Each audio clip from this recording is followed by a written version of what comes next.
Hello. Good morning. I'm live again. I want to share another uh, Bible verse in my blog spot. I want to glorify God again. So today, uh, our topic is people you'll meet on the path to purpose. So let's pray. Lord Father God, thank you for your mercy and guidance. Thank you for your love and your presence, and for your care for us. In Jesus' mighty name we pray. Amen. So before we proceed, I discuss you about the people you meet in the path purpose. So navigating divine relationships toward your destiny. So, introduction, mantle to royalty. The story of Joseph received a dream of God that revealed his glorious destiny. His father was made him a coat of many colors. Keton pays him in Hebrew, which means royalty, distinction or status of opulence. Joseph's destiny was the throne. So, the throne is the place of God's perfect will. For a woman, it might be a family. For a man, it might be a business. For another person, it might be a ministry. But we all have to reach the place of God's perfect will. So, this is the destiny of Joseph. God provides favor, grace, talents, gifts, and abilities for you to reach where He determined there's something inside you that nobody can take away, that nobody can grant you. So this is the dream of Joseph. Received a dream from God, revealed his glorious destiny. His father made him coat of many colors. This means royalty, distinction, or status of opulence, and Joseph's destiny on the throne. So the divine pattern, 8 types of people. In the process toward the throne, Joseph encountered several types of people who were decisive. Since this is a divine pattern, you will meet these people not in the same order, not in the same way, but you will encounter them. Number 1, the brothers, those who should have helped you. These are the people who should have helped you, protected you, pushed you, but ended up crushing you. They are people who see God's gift in your life, but envy it with all their strength and declare themselves your enemies. Not because you've done something wrong, but simply because you have a mantle they do not have. The only reason for their brothers' hatred toward Joseph was envy. There will be a people who will hate you for what you have, not for what you do. The biblical examples: Eliab invaded David's boldness. So Eliab invaded David's boldness. So the prodigal son's brother hated the father, blessed him. Cain killed Abel, the envy of God's approval. So these are the examples of envy, the jealousy of the brother. What do you do with them? As Dan Quixote said, if they bark, it's because they were advancing. Don't fight with them.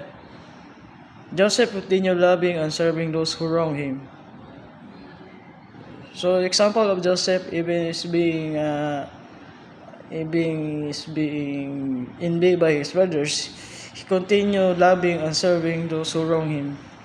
So number 2, Potiphar's wife, the narcissists. They are vengeful manipulators who say, either you let me use you or I will destroy you. So Potiphar is like Jezebel's spirit. They are very traitor, manipulators who say, either let me use you or destroy you. So Potiphar's wife saw the gift in Joseph and fell in love with him. When Joseph refused to be used, she falsely accused him and destroyed his reputation. That's classic narcissist, the smear campaign for not doing what they want. In the church, there are many manipulation tools, guilt, God told me, cheap prophecies to move you from your place. What do you do with them? Don't let yourself be manipulated. Don't do what they want by their false fruits. Don't let yourself be manipulated. Don't do what they want by their fruits. You will know them. So that is, you can see the kind of people in your church. And number 3,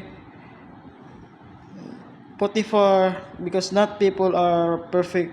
There will be the time that you can see that kind of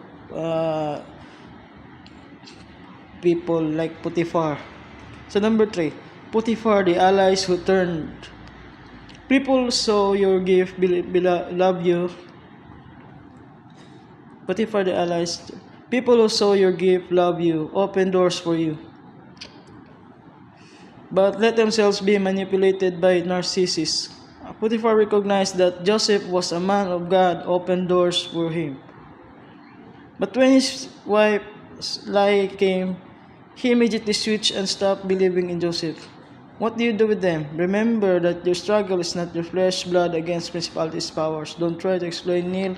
Say, Lord, no, I have acted in integrity. Take control of this. So, the explanation of this is about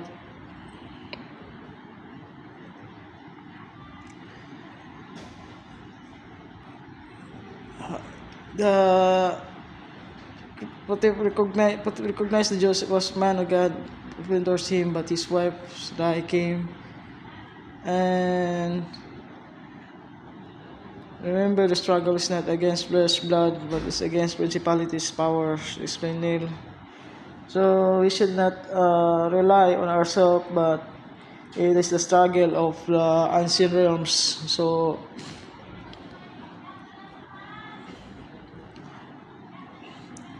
now let's proceed to number 4, prison keeper. Those who use your gift, people who will never appreciate you, but will appreciate your gift. Prison keeper, those who use your gift, the people who will never appreciate you, but will appreciate your gift. The prison keeper saw Joseph's potential and used his gift, but never established a personal relationship with him. What you have is not yours, it's God. Give it, sow it. Prison keeper gave Joseph nothing but connected him others who did while you saw her. You may not harvest her, but you will harvest her. So in this scene, you can see the goodness of Joseph, but the prison keeper never established a personal relationship with Joseph. What you have is not yours, it's God's. Give it, sow it. So he should give a sow with Joseph. You should give a gift and sow it. So the prison keeper was not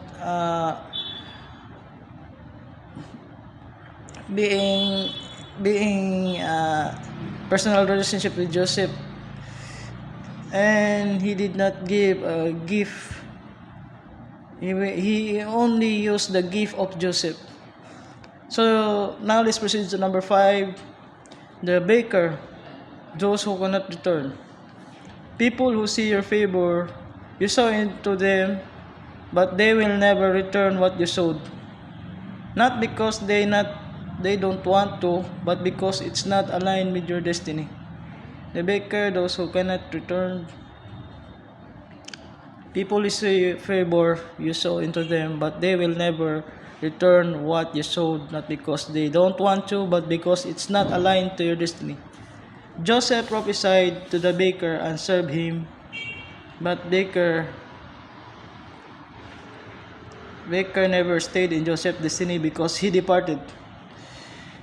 So, what do you do? So, regardless of whether they can return or not, real generosity has to do with showing to people who can return anything to you. So, they get doubted here because don't want, because it's not aligned, because it is not aligned in the destiny of Joseph. But the most important thing that you sow, regardless of who they can return to you, real generosity has to do with sowing to people and who can return anything to you.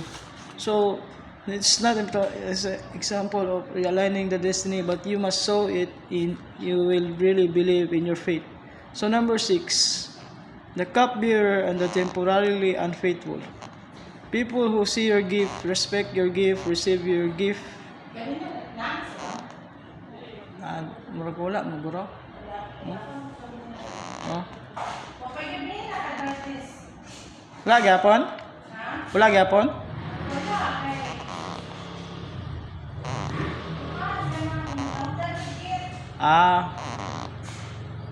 The cupbearer. Let's proceed to number 6. The cupbearer, the temporarily unfaithful.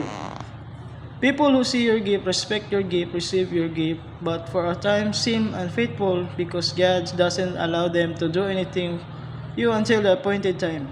The cupbearer forgot Joseph for a time. Don't bothered by people who seem to ignore you, because God Himself stops many people until the right time. The right blessing must enter at the right time. Put this in your mind. So number 7, his father, those who always believe.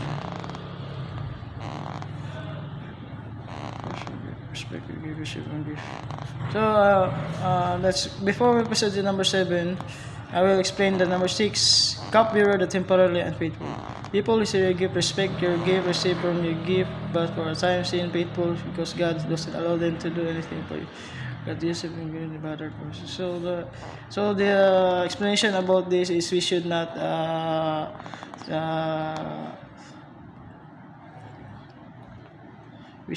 be hurry in our gift, but the best way is that we should trust God, and He will not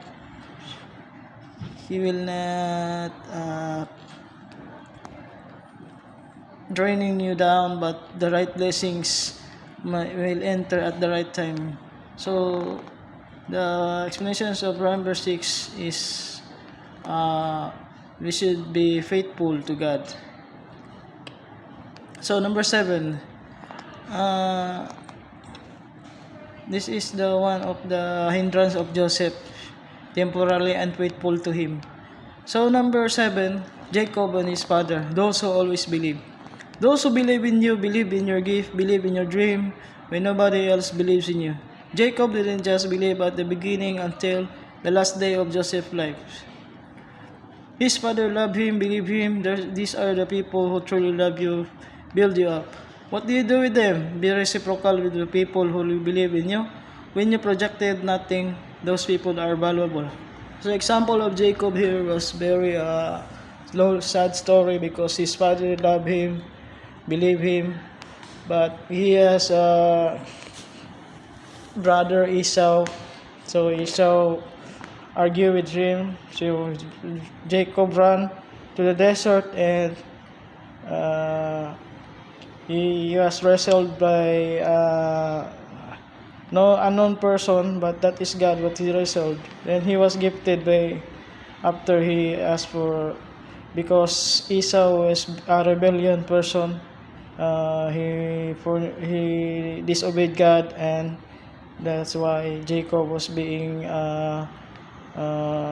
anointed. So let's now proceed to number 8, Parao the catalyst. People who receive from you and become catalysts for God's purpose in your life. In the blink of an eye, with a single administration, Parao took Joseph out of prison and put him on the throne. God will send people like this into your life to catapult you. what do you do with them? Never idolize them. It's not them, but the God who maintains His favor over your life. Keep your eyes on Jesus. How about this? You should take take important this in your mind. If you will experience this in the blink of an eye, a single administration, God will send a people like this into your life to catapult you to the destiny that you want. But don't idolize them. It's not from them, but God who maintains His favor over your life. Keep your eyes in Jesus.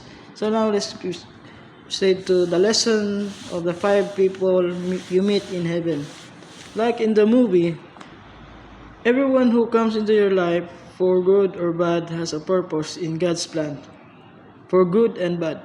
Some come to heal you, some others to break you, but both are chisels to shape your destiny.